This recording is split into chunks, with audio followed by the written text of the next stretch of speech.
Welcome to Watching the Throne, a lyrical analysis of Kanye West. My name is Travis Bean. Chris still isn't here. I know you're sad, but in the meantime, we've got a bunch of guests holding us over talking about Jesus is King. And with me today is the founder and runner of Rap Analysis, and probably more importantly, co-writer of the Yeezus Book, one of the greatest books ever written, Martin Connor. How you doing today, Martin? I'm good. I'd just like to correct real quick something in my biography, though. I think the Yeezus Book is the greatest book ever written, right? Not just one of them. I'm checking Wikipedia now. Okay. Yeah. If I said one of, I'm sorry. Yeah, no. Yeah, thanks, man. Really happy to be here, though. Obviously so happy Jesus is King is out. But yeah, you can check out more of my stuff at rapanalysis.com. Yeah. And Martin's going to bring a really interesting perspective to the show because obviously Chris and I are very focused on the lyrics. And we only really touch on production to see how it speaks to the narrative. But Martin wrote about production largely in the Yeezus Book. And that's really the perspective he's going to bring today. Yeah, and I can't wait. I see a lot of strong tie-ins between Jesus is King and then what we got in the series of EPs he released last summer, I guess it was, and especially going back to Life of Pablo. So yeah, man, let's dig in. I love that you call them EPs. I've never heard anyone else call them that, but I guess they are, yeah. Yeah, I mean, I actually, okay, well, for a while I was calling them martinedwardconnor@gmail.com. Thank you. Right. Yeah.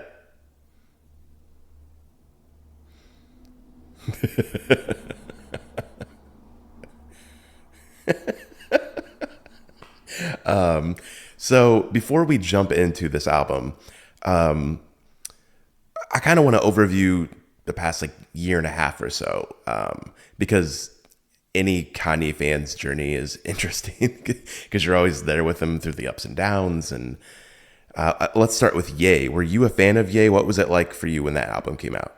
Definitely. Yes. The short answer is yes. I'm a fan of Ye, the album. Well, and the man too. But it's you're right. Like it's kind of tough, not, and I don't just mean from what he's been doing publicly, but I'm always prepared to trust Kanye that he kind of has this vision that I just don't see yet, and it will become apparent to me.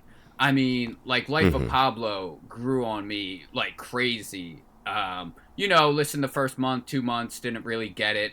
Came back to it maybe half a year later and just couldn't put it down, And so I think that's what people love about discussing Kanye is not just that he's an amazing artist, but also his discography is really tied together in super strong ways and super vibrant themes. And you get this weird effect of each album prepares the next one, but each album also makes you understand better the one that just came out.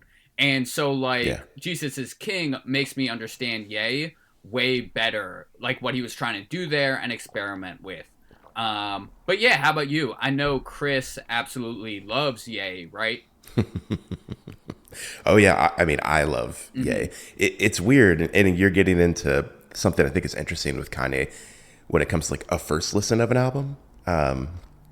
Because you're right, something like The Life of Pablo, really every Kanye album, it really opens up and expands as the days, weeks, years carry on. And yeah, you're right. New albums create new perspective on the old ones, and you can really see the spiritual journey Kanye's gone on since 808s up to Jesus is King. Definitely. So every time I listen to a Kanye album, it not that this sounds so stupid and pretentious, but it makes sense now. Exactly, yeah. It just makes sense to me. I felt like I could pick apart the narrative on Ye and Kitsy Ghost almost immediately. I kind of knew what he was doing. So when I listened to Ye, it was a very special experience for me, and it kind of just washed over me, and I felt like I was part of it immediately. Strangely, though, I had a different experience of Jesus is King. It kind of took me a couple listens, and now I'm at that point with it. But that's just why it's always interesting to listen to Kanye album the first time. Like it's always kind of different for me. Like Yeezus was, so abrasive and weird, and like I had in my head, I thought I had a negative reaction to it, but I think all that was happening was like, oh, I've never heard music like this. I've never been challenged like this. So Jesus King has been interesting. So I guess broadly looking at it, what were your emotions going into Jesus King? What was that first listen like? Honestly, like I had been, let's say I had my emotions played with so much that era, I really would not have been surprised at all, because he's just giving us left turns. So that first listen was almost like I kind of just let it wash over me, and I didn't try to sort of lock in anywhere too much, because I mean that first track comes in and it sort of makes you off balance to me for the rest of the album. And that's sort of how he did Ye too, right? He's got on Ye, he had that weird sort of free form, freestyle, not rapping, more spoken word delivery where he's just talking. And then he comes in with the rap at the end, right? Where the beat falls out and the drums come in and all that. And I think on this one, Every Hour, right? Is that what it's called? It's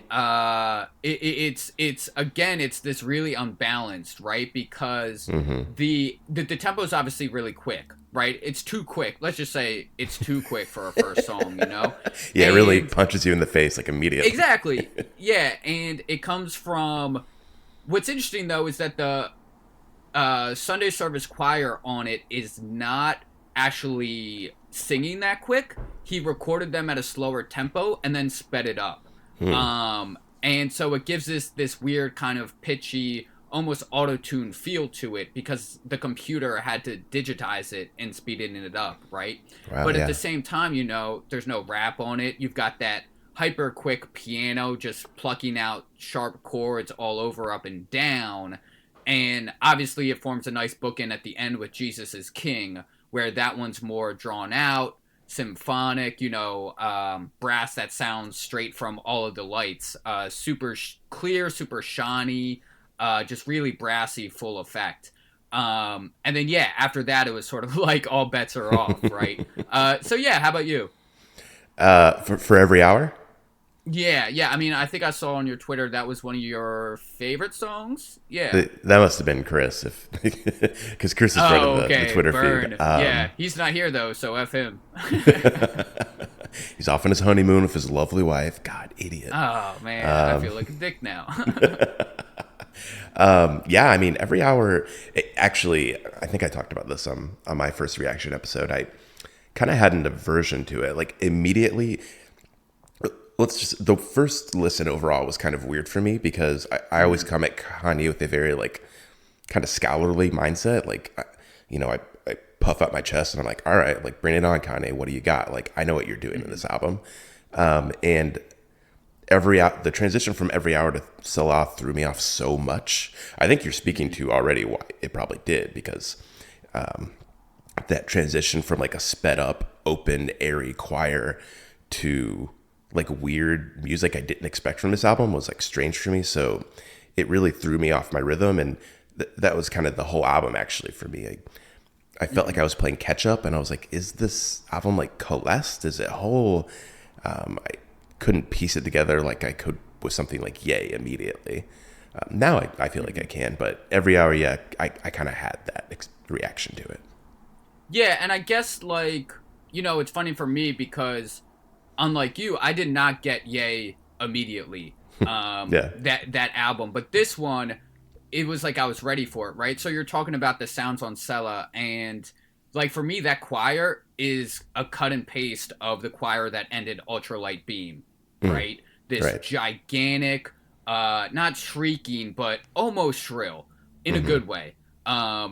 Overpowering of your eardrums to just like kind of hammer home the message into you.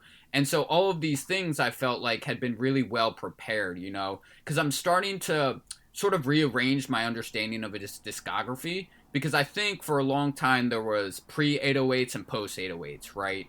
and College Dropout, Late Registration, Graduation formed their own trilogy. 808s was kind of the turning point, and then you had the 3 albums after that.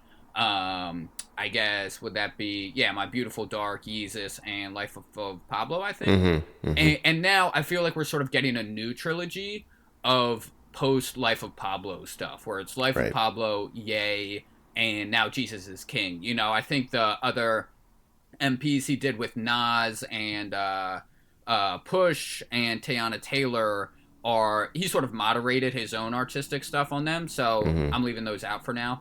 But yeah, that kind of incompleteness that we were talking about before we got on. Again, it's like raw, right? I'm not saying he should have worked more on it.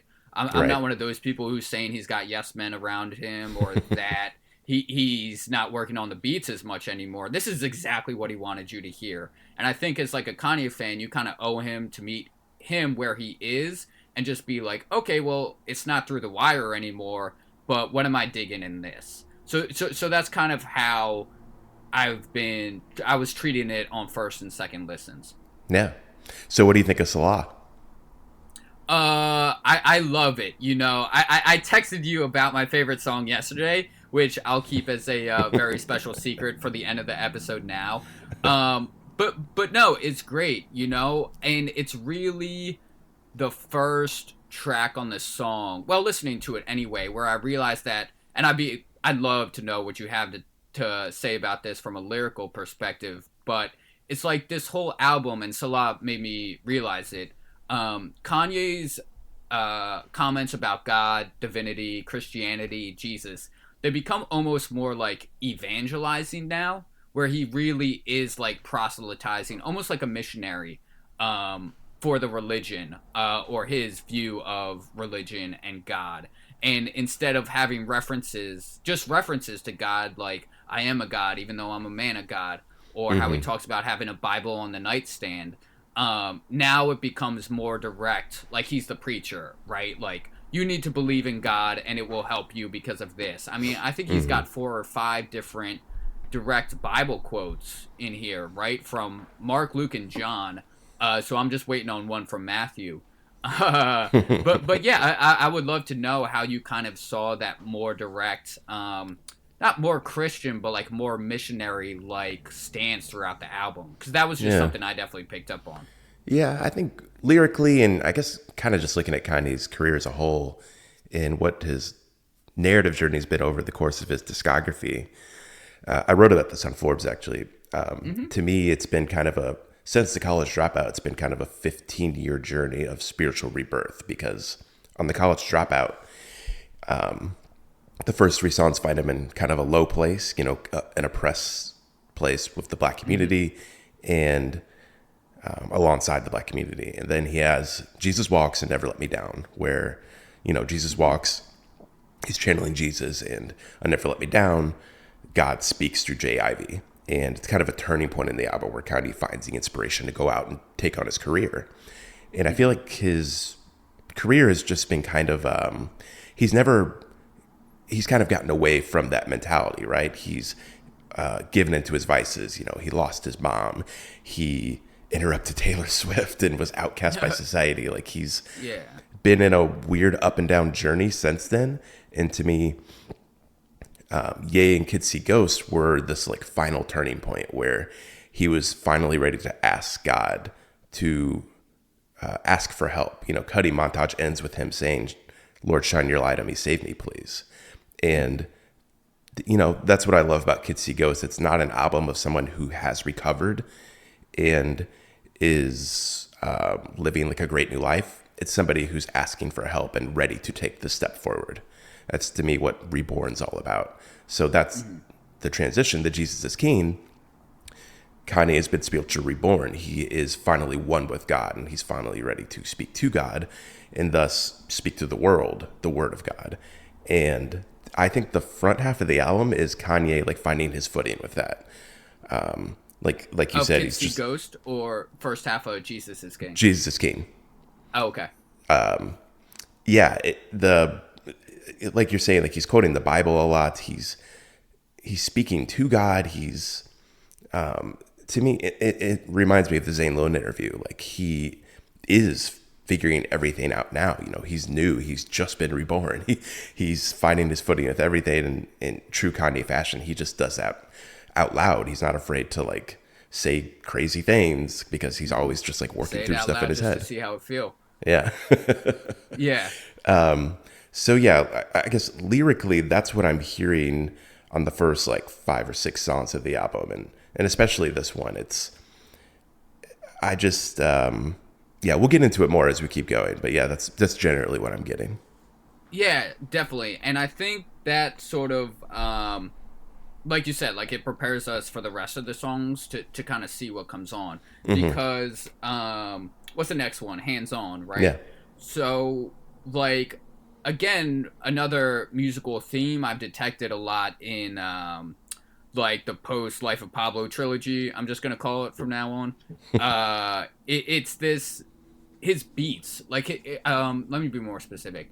His drum sounds, right? Which obviously I wrote a lot about in the Yeezus book. You know, how could I not with how New Slave starts, right? It comes in with those kind of Caribbean drums from another galaxy. But this one, like Sella, its drum beat, you know, the bass kick and the snare, the boom and the psh, doesn't come in until 50 seconds. And on the next song, Hands On, there's no real beat at all. And you get this all over the album.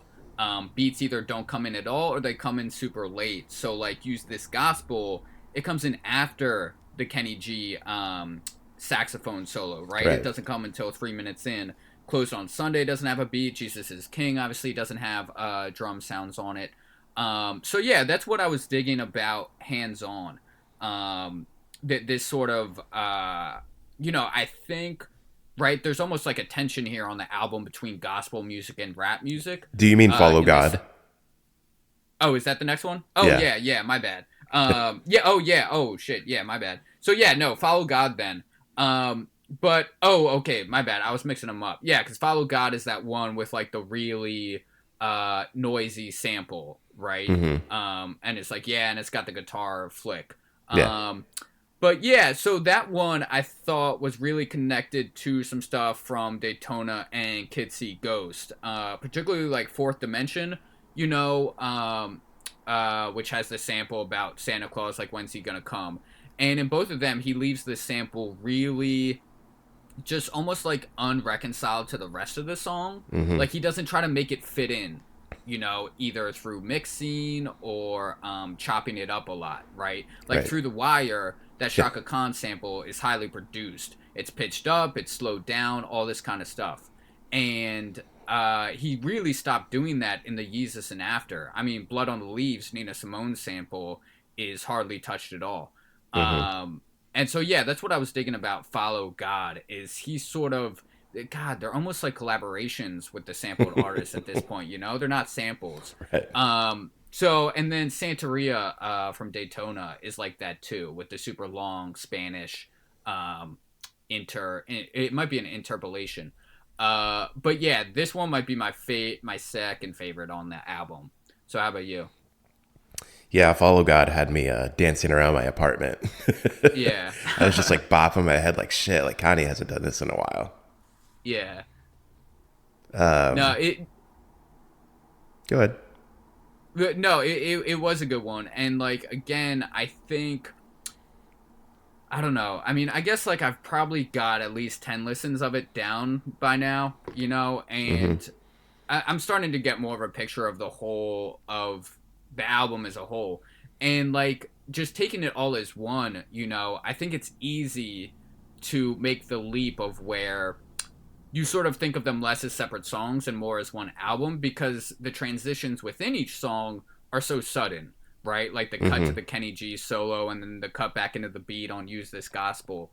And again, it's like this picture of incompleteness is sort of just my takeaway, my takeaway from the whole album. I think what I really love about Kanye is how he sort of treats all these different musics as just sources for material, whether it's gospel, you know, obviously house music on Yeezus, even some more experimental shit that he got into on Life of Pablo.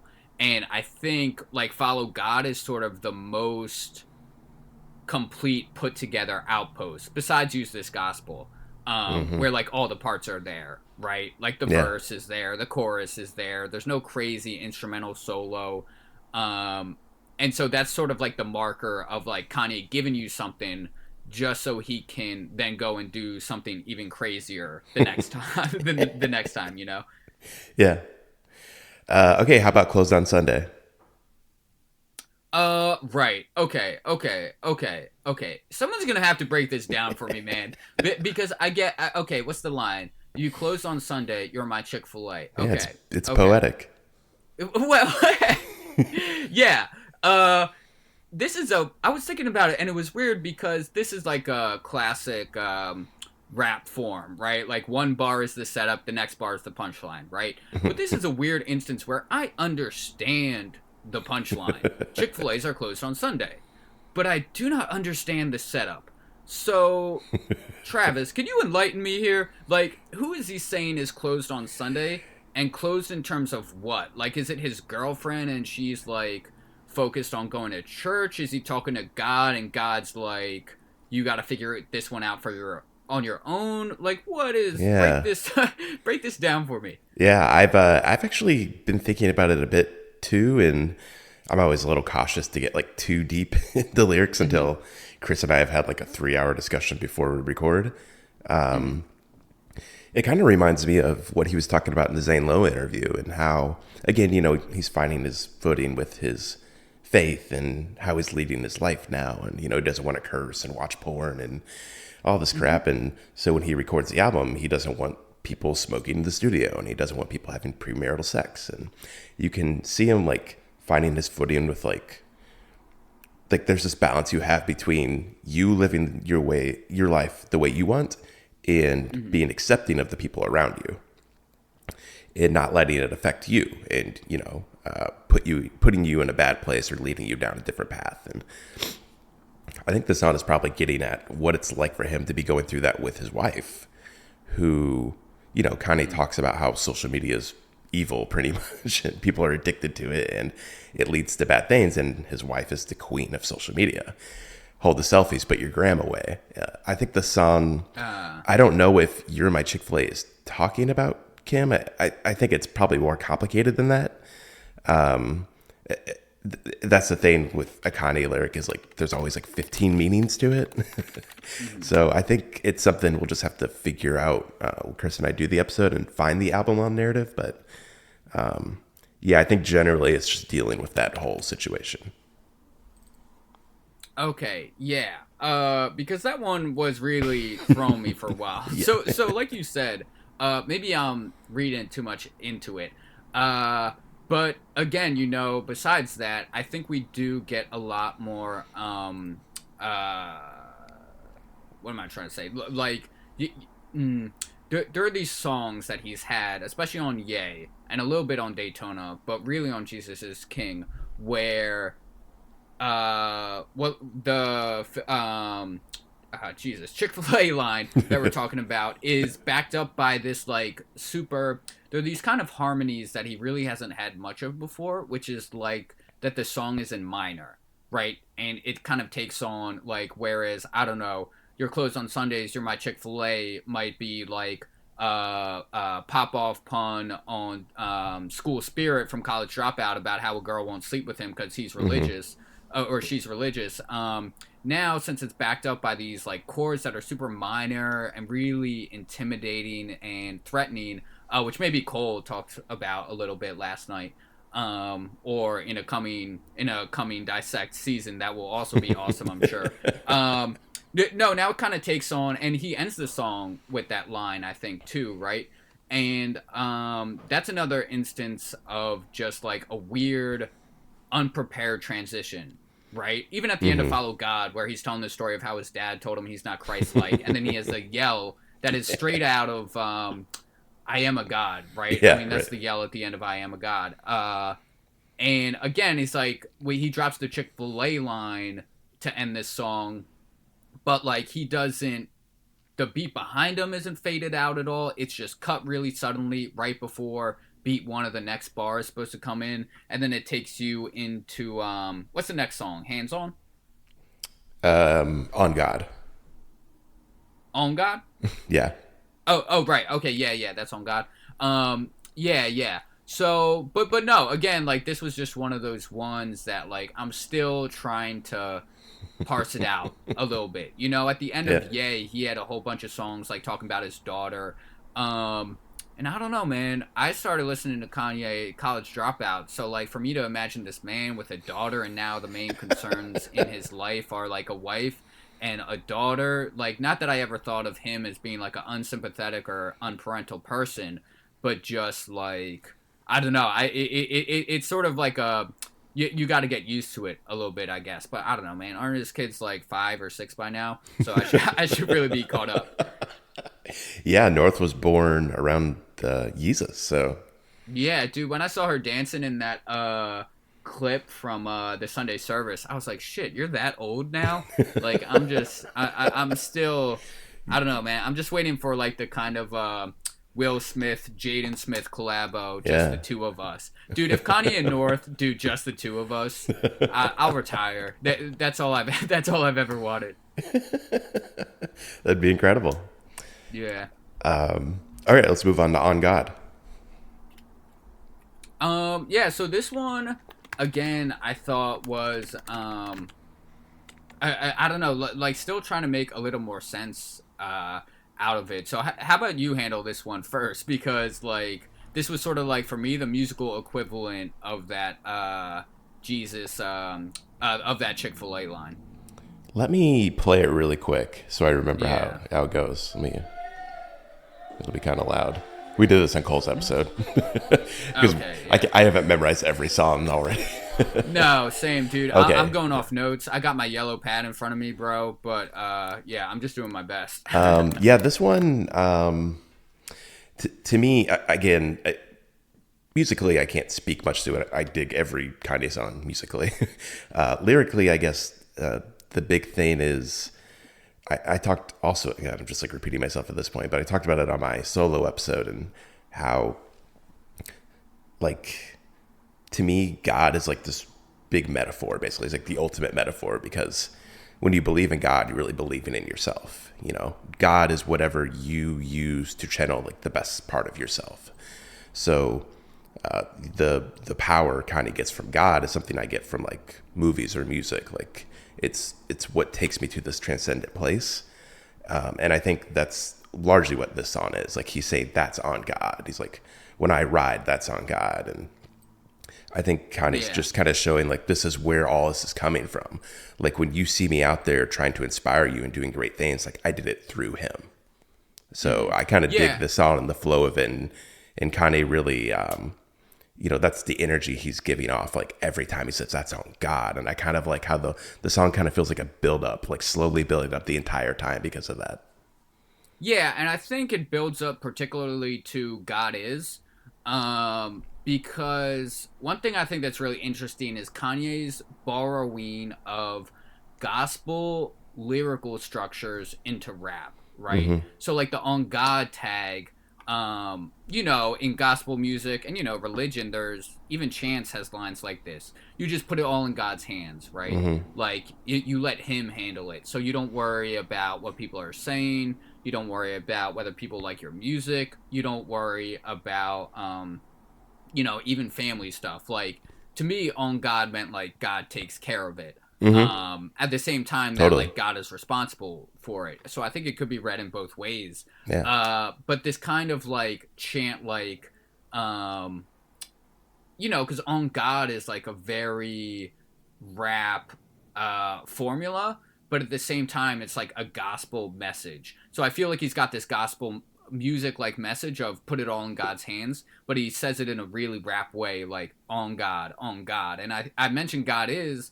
because that's like one of those Kirk Franklin interludes, just Kanye's doing it, right? Mm-hmm. But when Kirk Franklin has that section on Life of Pablo where the music comes down, it's right at the end of Ultralight Beam. Mm-hmm. And he's kind of freestyling, not in rhythm with the beat, just talking. to me, On God and God Is tapped into that, where he's like, Jesus is da-da, Jesus is da-da. You know, I think it might even literally be the same message that Kirk Franklin was saying on ULB. But no, that to me is what stuck out. You know, again, like we see this creative tension between gospel and rap, and the way in which Kanye combined them without really reconciling one to the other. Again, like we talked about on Every Hour, you know, he's got some rap-like production on it, but it's all gospel sound. Is really what tied and to me stood out on God the most. Yeah. Yeah. Awesome. And then Everything We Need. What do you think? Right, man. And again, dude, I can't. It's like Ye, right? The Ty Dolla Sign vocals. Oh God, what is it back on Ye? Where he comes in and it's shit, he's on a few I gotta tracks. look this up. Yeah, but it's like all him, and it's. We will be right back from a temporary technical. God, dude, and Ye is so hard to find on Spotify. All right. I meant to look this up last night. My bad. That's okay. But it's just his vocals. Nah, hold up. He is on Wouldn't Leave. I don't feel like I'ma lose my money. Yeah. Oh, all mine. I think is what it is. Yeah, and then Ty Dolla Fuck it Sign up. comes Fuck in it and he's up. almost rapping. Yeah. Yeah, exactly. Like this one to me, what are we on? Everything We Need? Yeah, like you just get these kind of vocal, oh my God, bro. His vocal textures are just, they knock you over. Where he does that shit where there's no beat. He takes someone with an awesome voice like Ty. He has him sing the main part, and then he doubles his voice a million times, and then adds separate backing vocals. They just fucking knock you over, man. Oh, man, and that's where the jeez. gospel comes from. You know, I don't want to pretend like this is an album that Kirk Franklin would have released, or like that this is better than every other gospel album that's ever been released, because I don't know that genre like that. Yeah. But at the same time, it's super fucking clear that Kanye has been imbibing the genre for a while. We know he listened to it as a child. And just when he takes something that's so powerful from a different genre, puts his own spin on it, gives it to you like this, it really makes you just sit back and you're like, oh my God, what a goddamn genius. And this is why I told you, like, I would wait 3 more years for another album if I knew that this is what was coming. You know, it's just like crystal clear, knock you over the head with shit you didn't even know you wanted. So yeah, and I mean, as you can tell, this is one of those songs that I was just more excited than most. And yeah, man, I don't know, where did it fall for you in your listen to this album? Yeah, I love the sound of it. Everything you're saying is like just making me like throw my hands up like yes.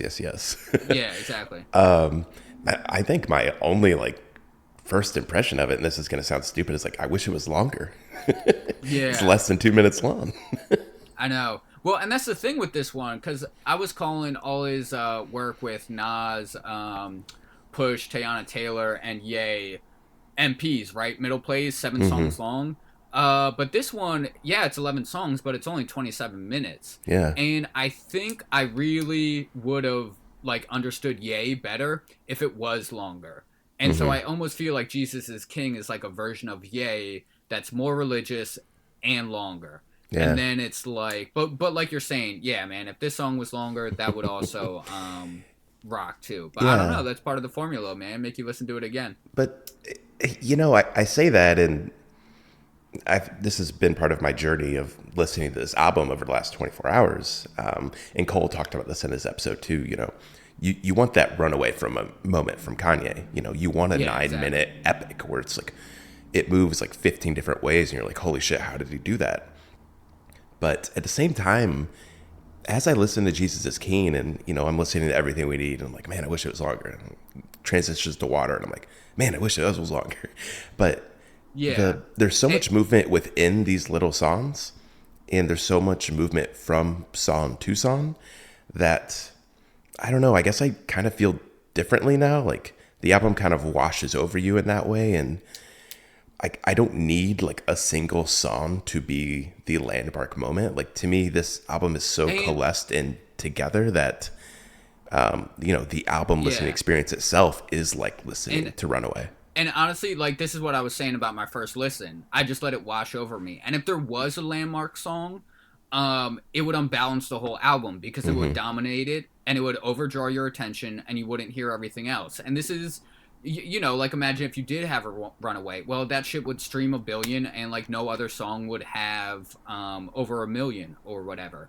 And that's why I would really encourage people to not pick a favorite song from this and listen to it again and again, or take songs and make a playlist of it, or combine it with your other favorite Kanye songs. Put on, do people even fucking do this anymore? Put on song 1, give yourself 27 minutes, and go all the way to Jesus is Lord. Because this is what I was trying to say about how you should listen to it. It's like, just, you know, because you had mentioned there are all these transitions within the songs.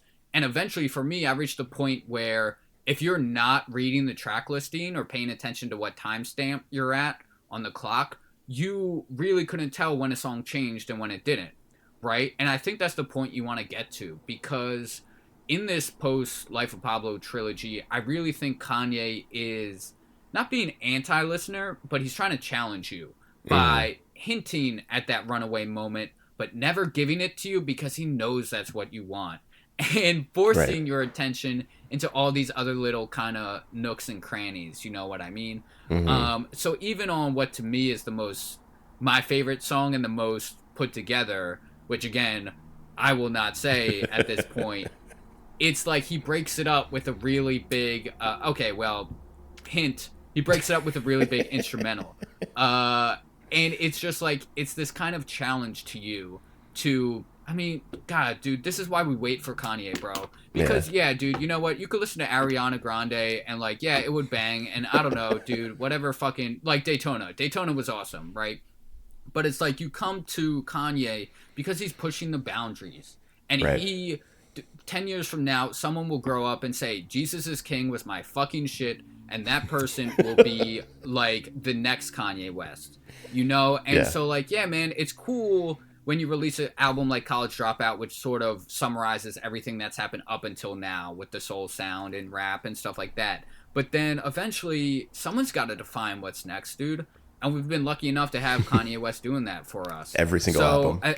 Yeah, and especially, like, the Life of Pablo ones, man. So when I heard him say that he was disappointed, I think, like, Life of Pablo didn't knock a Drake album off #1. I almost wanted to be like, dude, you're aiming higher than #1. Yeah, right. You know what I'm saying? I actually don't think Drake will be remembered as a super influential musician for our time, as famous as he is, because he's just like a clearinghouse for the sounds of the day, man.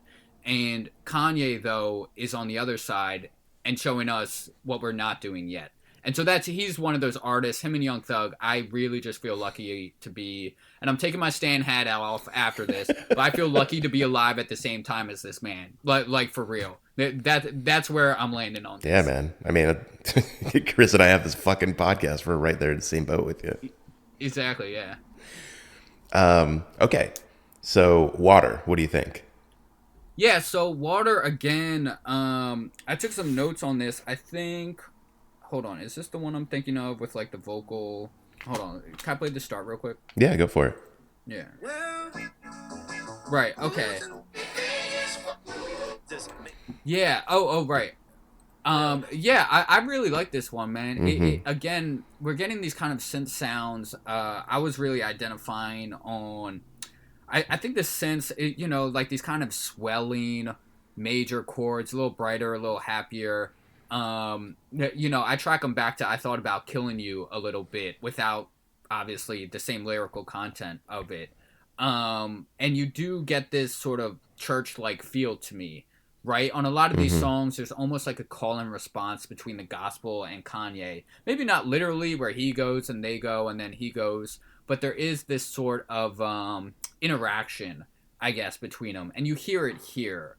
Right? It's like this whole album is just so draped in that kind of gospel vocal choir structure, right? And I guess that's how I imagine it, you know, like a gospel structure. It's like you've got the choir, you've got someone conducting them, and then you've got a soloist, right? And at different points, Kanye is playing any one of these roles. And for this one, I think he does sort of take like the follow-up soloist role, right? Because he doesn't come in till later. And so this to me was almost like an interlude, but like not that it was short or wasn't directly related to the rest of the album, but it sort of pedaled along at a more understandable rate for you to catch your breath. And so it was kind of a break between like the first half and, you know, sort of the mind-bending end, especially between Yeezus Gospel and Jesus is Lord, you know? So again, we see this kind of pacing of an album of like, hit them with a right hook, then give them time to catch their breath. Throw a curveball, let them catch their breath. And I think this is that catch your breath kind of sound. Yeah, you're totally right. Like since in the last 24 hours, I think this is one of the songs Kanye's updated. He's added like water sounds to it. Like actual like drips and drops. Yeah, you can hear like water flowing. Oh shit. And yeah, like this is one thing. I mean, you've obviously touched on this because you're talking about the production of the album, but I think one of the things that blew me away about it is how abrasive the album sounds. And it's just very coarse and rugged in a lot of ways, which is not what I would expect from like a gospel album in quotes. But this song really is the opposite of that. Like it really does. There's literal water in it. It's washing over you. And it's just kind of like a nice breezy moment. Yeah. And you know, I love your use of the word abrasive because like, I mean, so much of modern music is defined by like, well, what kind of abrasive, right? So, you know, when me and you are using it now, it's obviously not the same abrasiveness as like Public Enemy, right? Kind of wall and noise sound where you have fucking alarms and like gunshots going off and just cracking snares and all that shit. But it's like an abrasiveness that comes from really like, to me, deliberately subverting your expectations of like, oh, I did give you some shit, but now we're gonna pull it back a little bit now with water, right? And harsh transitions. Because if you take any single section of this album and blow it up into like a full-fledged song, it's really not that abrasive, right? But it's like when you see it all in context, or those super hard beat flips, or the songs that aren't transitioned to the next song, they just fucking end. I think that's really comes across where Kanye knows how you listen to an album. Like, he knows what you expect. And so at this point, he's like the fucking puppet master, and he can just make you do whatever, make your ear do whatever he wants it to. And I think Water is a really good example of how you don't just throw shit at the wall and make it stick, and that makes you abrasive and cool or whatever. It's like, you gotta be within that system and then step outside it at the same time. Yeah, I really dig Water. It's as you touched on, it's got a weird structure. Like it starts out like kind of blown up, and then Kanye comes in and he's just like, you know, Jesus, Jesus, Jesus, and it slows down, and the song just kind of like fades out as we head into God Exactly. Is. It's so strange. Like, dude, it's like some fucking Beatles White Album shit, man. It's like a deconstruction of, well, I mean, Life of Pablo was really like that, and I don't want to bust out all my big words quite yet, but the no, it is, man, and it's just, you know, you get these glimpses into like his mind, and now it's like each song is not a full-fledged concept. It's just like a single thought he had, and that's why listening to these is like, you know, I don't know, what did our parents do? Like smoke weed and get high to fucking John and what's the other dude's name? Lennon McCartney. Get high to John and Paul playing the sitar or whatever. Like, just do it to Jesus is King, man. Like, it's really starting to reach that point of view, and that's just why I'm so excited to see what he's gonna do. Because I think eventually he will start going back to making runaway shit, like shit that your fucking local high school band will play on like a big whatever fourth down at the goal line, and like all of the lights to get the student section hyped up. And at that moment, like, I'm gonna lose my mind, man. I'm gonna lose my mind. I'm really interested to hear what you think about God Is, because this to me is the kind of, we've never gotten a song like this from Kanye, in my opinion. Like, his voice has never been this bare. No, okay, yeah, this is the one. Yeah, okay. He's just singing. Okay, awesome. No, you're right. And it's like, I always forget that Kanye is a way better singer than I give him credit for. That's so funny you said that, because Cole was on yesterday and he was talking like how bad of a singer Kanye is. Really? See, it's like, and I know. But I know what you say mean, that. actually, I think. Yeah, but it's like, dude, I don't know. Voices, it probably comes down to like a philosophical difference on what the Right. voice should be doing in pop music. Totally. And to me, you know what? Like, I want fucking Kurt Cobain. I want Bob Dylan. I want Ellie Goulding. I want Kanye West singing, bro. I want fucking Iggy Pop, okay? I don't want goddamn Ariana. Okay, well, Right. Ari's great, so I'm not gonna hate on her. But like these super finished, polished voices. Yeah. Who's to call me? Maybe Carly Rae Jepsen. Oh, fuck yeah. Okay, well, I love Carly, but her voice is not distinct and unique, Right. and that's why like I'm co-signing Kanye's singing on this, because I don't hear. Yeah, he's. I think Cole meant technically he's not good. Yeah, he's got pitchiness on this song like crazy, bro. But like at the same time, dog, you don't think Kanye has the resources to fix that pitchiness, Right. and you don't think that he hears that pitchiness. So if he does it like this, he meant it for a reason. Totally. And I think he's a great singer on this song anyway, because he gives his voice this kind of scratchiness, this breathiness, this airiness that makes it sound really like keening and pining for what God can give him. And he just seems like he's begging, and you're never going to get this from one of those super polished technical singers. So, Frank Ocean, amazing fucking singer. But like this kind of gritty, grimy, good bad singing, I think just plays really well on God Is. And I don't know, Kanye's done this in other places, but I did I think you're right, like technically not all there, but it's like, dude, it's so there are a million fucking people who can sing in pitch. So Yeah. if I am buying a Kanye album, then like shit, dude, he couldn't have just like speed dialed Ty Dolla $ign and be like, hey man, sing this for me, so like I want to hear the artist. Yeah. And that's where I come down on Kanye singing. Yeah, I'm 100% there with you. I couldn't possibly add to that because it would just be me saying everything you just said. So let's move on to what is probably my front runner right now for best song on the album. Ooh, okay. Hands On. No, that is a good, and this is why these vocal synths to me really strike me like the start of I Thought About Killing You. I was laughing to myself yesterday because even Kanye's synths sound like voices. And I would love to know, one, whether he's doing that consciously, but two, how he generates these synths, right? Because like, what's that song? Like We Always Do It This Time, from Graduation. Yeah. But those are Michael Jackson vocals. He just pitched them up so they sound like synths.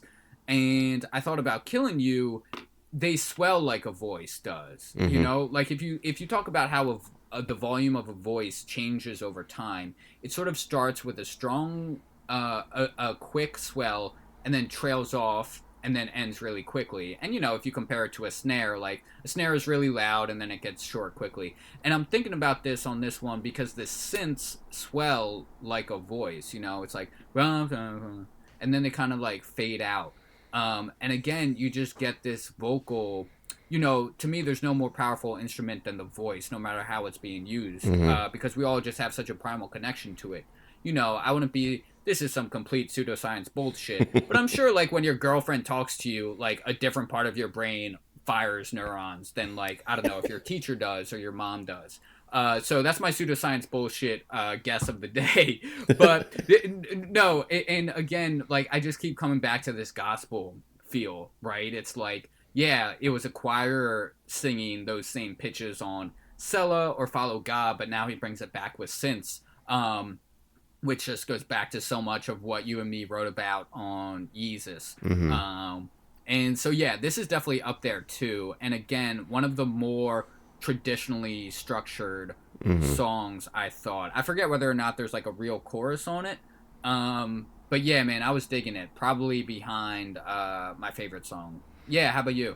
Yeah, I just love the sound of it, and I don't know, it just felt like on my first listen, like, again, it was very strange and I wasn't sure how I felt about everything, but this was one that I immediately was like, okay, like, we got something here. And I think more than anything for me, it's just like, I think this is Kanye's best lyrics, like, in forever. Like, In a while, yeah. man, the way he's talking about, I want to look at the line.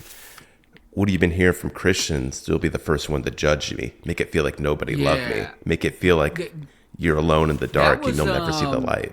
It's crazy. That's the kind of takedown that just like it's a takedown from like a moral, religious, and political and artistic standpoint that just really does make you sit back and like sort of recontextualize everything he's been doing in the public sphere since the Life of Pablo tour, St. Pablo tour, I guess, went haywire. You know, because it makes it kind of cuts out all of the pundit bullshit, and it's like he's really thought about this and like formulated a standpoint on it that you probably weren't ready for. So I don't know, that's where I'm thinking about it. You know, like I think about Christians, like whether on the right or left, it really is just like you know, because I'm Catholic. I went to Catholic school for the first 18 years of my life, church every Sunday. And, like, to me, that was always what spoke most to me out of the Bible. It's not like the conquering Jesus who defeats Satan and breaks his neck by standing on it. It's the one, my Jesus is and was the one who singled out the most marginalized members of society, right, and helped them. Sort of the meek Jesus. The meek shall inherit the earth. And I think Kanye speaks to that of like, well, you're supposed to be Christian, and even Catholicism, the word means universal. He's for everyone, right? Not the people you just feel comfortable talking to, but also the ones that you hurry by on the street because like they're homeless and they smell bad or whatever. And it I guess for me, like I applied it to myself, and like, you know, I had really stopped judging his actions in the public eye after that. I still obviously thought about them, but just applying like a blanket, he's wrong, is something I haven't done. And this line kind of made me realize why I think that was a good choice on my part, because to me, like that is the message of Christianity is like, you don't judge, you help people, even the most marginalized, and the hypocrites, you know, the people banging on the Bibles, the most Bible thumpers are the ones you want to be the most wary of. Right. So I don't know. That was my lyrical take on it. Well, yeah. What were you thinking? Yeah, we talked earlier about kind of the general narrative of the album, and I think the first like 2/3 maybe is Kanye really finding his place with God and finding his voice in this new arena, and then the latter half is Kanye finally kind of transitioning to the world. You know, now that I've been spiritually reborn and I've connected with God, what's the world going to think about it? You know, how do I now interact with the world? And I think this line really speaks to that, is that he's felt alone in doing it. You know, he feels outcast. He feels like he can't even have Sunday service merch without being told like he's going to hell. He's trying to piece it all together now, like in the public realm, which has been his entire career has been trying to figure out how to be like, how to live a fulfilling life as a celebrity, as somebody who's constantly in the spotlight. And this song, like, to Chris and I, Kanye always does that from a like narrative perspective. Like, you're not even, most of the time it doesn't feel like you're listening to a Kanye and his songs. You're listening to like a character. But here, I mean, it's just Kanye. Like, he's so bare and vulnerable and saying like, make it feel like nobody loved me. Like the way he says it, like I feel it so hard. It's crazy. Yeah. And I think obviously Kanye is a master of making his inner thoughts public, right? And how he presents them. And so what stands out to me about that line, like what do the Christians say or what do the Christians think? It's like, it's sort of a paradox, right? Because he's been saying like, I'm a Christian. And then he gives you this line, well, what do the Christians say? And it sets up this dissonance between like, well, Kanye's a Christian. Then he asks, what do the Christians say? So what does that say about Kanye if he's saying he's a Christian? Yeah, you right. know? I think it creates this sort of like, Kanye is both like Kanye is both like part of the in group and part of the out group, you know? That's his career, yeah. Yeah, and I love that line because I think it speaks to a lot of people's religious experience, that there is this thing that you can't possibly verbalize. And I think from his point, a little bit of it is, I don't know if the term's like red herring or straw man, because a lot of this scrutiny he invited, right? Right. And so I'm not necessarily saying it's just to build buzz or publicity or whatever, but this line I think really reveals a lot of hypocrisy, I guess, surrounding public discourse on visibly religious people. So yeah. I think you're right. Like, I'm always a music first guy, but this is probably lyrically my favorite, if not the song right before this one. And now let's move on to what is also Cole Cushion's favorite song, Yeezus Gospel. Oh, see, I knew it, man.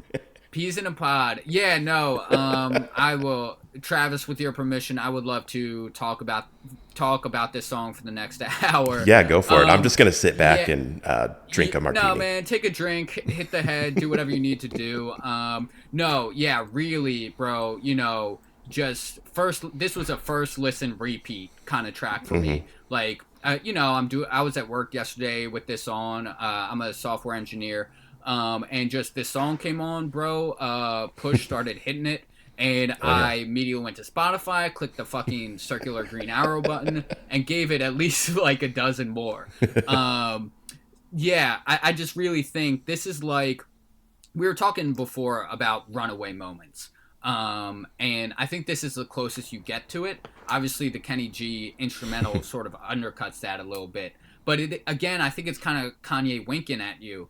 Like, yeah, you wanted it to be like a 64-bar vocoder solo outro, but here's Kenny G, so fuck you. And, it really was, it's just awesome. I think from top to bottom, like, and this is what I was talking about, those solo vocal textures that he sets up.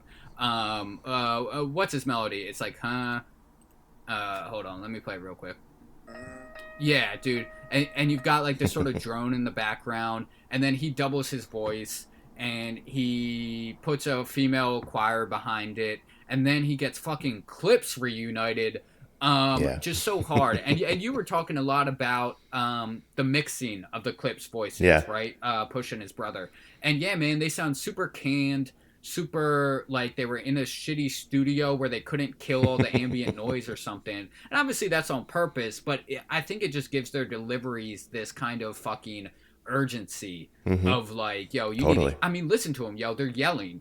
It's almost like they had them record it with earbuds in their ears, right, or something, so they had to strain to hear themselves. And yeah, so I think for me this has the best and second best, because we always talk about the Kanye collabo guest winners, right? So obviously, like on Late Registration, it was fucking Lupe Fiasco, probably, right? And like this one, I think Clips and Kenny G steal the show.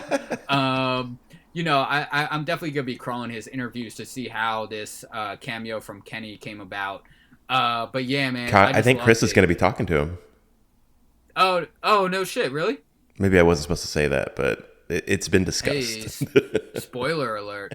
Yeah, no, it really just, and this is like the bittersweet part of it, right? Because I love the artistic turns that Kanye's been taking lately, and I think Life of Pablo is tied for my favorite Kanye album with College Dropout, probably. But I wanted, if he had blown up, used this gospel and made it a more kind of like made it its own album with the same structures that were on My Beautiful Dark Twisted Fantasy, of like chorus hook, and just one song after the other, and then you get Monster, and then Runaway before that,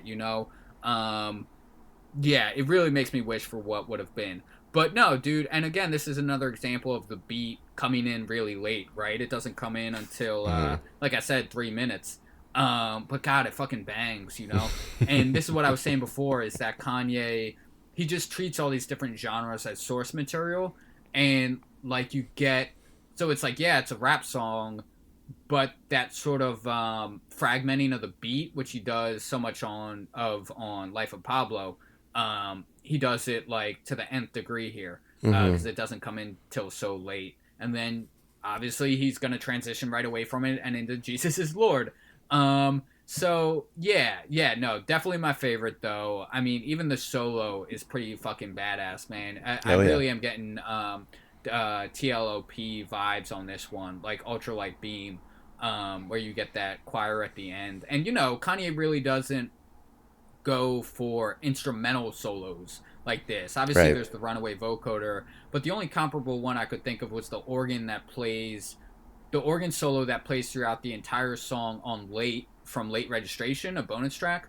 And besides that, man, like, yeah, I don't know. He really, they're usually more tied in than this, like this is some sort of rock shit, like a rock structure. You typically go chorus, verse, chorus, verse, like maybe bridge, solo, back to chorus. Right. But yeah, dude, this is my favorite song for me, easy. Yeah. I mean, it's incredible. And I think probably like more than any song on the album, it's like Kanye's most poetic. The fact that he got Clips back together. Yeah, And exactly. like to me, like And Pusha then put him T. with Kenny G, bro. Yeah, tell me. Well, I'm getting to that. Hold on. So Pusha T to me, like this is my crazy conspiracy theory mind right now because I'm still trying to piece together the album. But in my mind, like, what more poetic way to get Clips together than to do it like on a religious album? And Pusha T comes to represent like who Kanye was, and Malice is now who Kanye wants to be. Malice, found religion and started leading a different life. And then Kenny G comes in after that and is like this heavenly sound. It feels like kind of like the perfect ending to the album. Like it feels like Kanye finally being ready to give himself over to God, and he's like has reached this different point now. I think it's amazing. Yeah, and you've got me thinking. Actually, if I could piggyback on your conspiracy theory, as soon as I heard, well, at first I read it, I was like Clips, and then I was like, why is Push being credited as Clips? And then I heard Malice come on, and I was like, oh shit. Oh, you had it's no idea that Clips. was happening. Oh no, I was like, well, there's no way he would get on the track, wow, right? yeah. So I just thought it was like this weird fucking thing of a weird crediting of Push. Like I obviously should have known Right. better. But then my own conspiracy theory was like, oh, awesome, Clips is gonna do an album. Like, oh, and Kanye's gonna produce it. Cool, I'll buy that in like 6 months or whatever. No, but it's cool because I think you hit on something I'm just thinking about now, that it's sort of like a musical acting out of what maybe Kanye would want the gospel to do, which is to bring together people who have had beef in the past and people who are unlike each other, and make them all kind of find each other in this one holy place. Yeah. So obviously, Kenny G, jazz musician, not like Clips, they've kind of had their own beef. Kanye, no stranger to controversy, but Jesus is what brought Kenny, Push, Malice, and Kanye all together in this place. Crazy. So yeah, just really, I mean, a man at the full height of his powers is what this song communicates to me. Has not fallen off, is no different, is not misled or led astray by his more Hollywood style life now. Just he can do whatever he wants, and we're lucky enough to hear it, man. That's really just like fucking, yeah. All right, no, you're right. it's Use This good- Gospel it's is the good best stuff, song. man. Yeah, yes, victory. Yeah. What is does Chris have a favorite yet? I think he was in my boat that Hands On, or Hands On. God, I'm still trying to remember the names of these fucking come songs. back on and convince him too, man. Yeah. So should we wrap this up if we're done with Use This? Yeah, I mean, yeah. Do you even have anything to say about Jesus as Lord? I don't know. Great outro track. It's like I always think of like outro and intro tracks. I'm like, okay, well, are you padding the fucking track listing, or like is this actually serving some purpose in the larger, lyrical narrative and structure of the album? And Jesus is Lord, I think, really does. Like I said before, like the brass is so bright, so clean. so kind of heavenly, you know, like the horns of angels play must sound like that shit. Right. I think it really wraps it up nicely and does kind of form a bookend with every hour through contrast. You know that every hour is sort of frenetic, really up tempo, and then Jesus is Lord, like you've been hinting at. Is that kind of calm feeling, the acceptance, peace. Peace is the word I Yeah. want, I guess. So yeah, no, I really it ties it together in this crazy way, and it's like we just got treated to a Sunday service performance almost, across all 11 tracks. Yeah. So yeah, man, I mean, you know, like it is 50 seconds long, so there's not so much to say about it, but I really did think this was not one of those throwaway outro tracks. You say there's nothing to say about it, but Chris and I will have an hour-long episode on it. Oh shit! For now, yeah. I'll let you guys handle the that narrative goodness that y'all do so well. But no, I mean, I really did.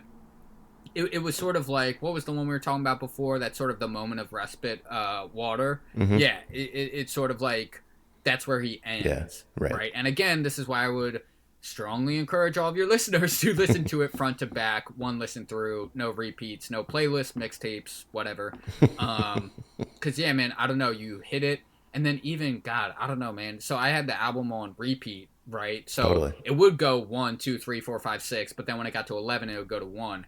And when every hour comes back in, yeah, man, I don't know, it just doesn't miss a beat. Yeah. So yeah, no, I loved it. Love the album. Again, it's like, God, I know so much of this shit is so meme worthy and viral, like ranking Kanye albums. But really, like, I love this one, and I'm not really. I don't want to rank it. I don't want to rank it. Yeah. What's the Whatever. point? Fuck that. It's like there's no bad Kanye album, and like I don't know exactly what's the point. So we've all got our own personal favorites, but when a man's discography is so fucking versatile and varied, it's like it becomes an exercise in futility. So yeah, so I don't know. Fuck your listings. Fuck your listings. Well, that's a great note to end on. Thank you so much, Connor, for coming on. And I mean, you bring a perspective Chris and I would never have. And I feel like I learned a ton actually from this whole convo. Yeah, man, definitely. You know, and it always works the same way. I think I probably sometimes focus. I overemphasize the musical parts, let's say. So to have that kind of more narrative part, it's like I wouldn't even have thought of relating Jesus is King like you did back to Jesus Walks and Never Let Me Down. Because I always kind of saw like a split between the two, not continuity. And I think there is both, but like, you know, because I've been telling myself like, oh, he sort of took this more gospel turn. But like you point out, like, well, he's been talking about Jesus forever, dog. Like his first song was literally called Jesus Walks. So yeah, so I don't know how strong there is like a point A to point B path between the two. Cause you know, being like an artist myself, I tend to think shit is really pretty messy. But yeah, man, just so happy. Oh, I got a question. Yo, so there was that tweet yesterday, right? And it said it was by Consequence about mixing it. Did you see that one? Okay, that is the Consequence from Chicago, right? Yeah. Okay, cool. I thought, so did he have a falling out with Rhymefest then? Yeah, Rhymefest. Okay. I guess I got confused between the two. Yeah, man, because, dude, Consequence, anyone who hasn't heard the Freshman Adjustment mixtape series, he kills it, man, on fucking Overreact, all that shit. And I just thought he had kind of, not that they had, like, a feud, but, like, they just weren't talking anymore. So, yeah, if Conce is still in the building, man, so happy for that. And, hey, Consequence, if you're listening, have you guys interviewed him? That's on our list.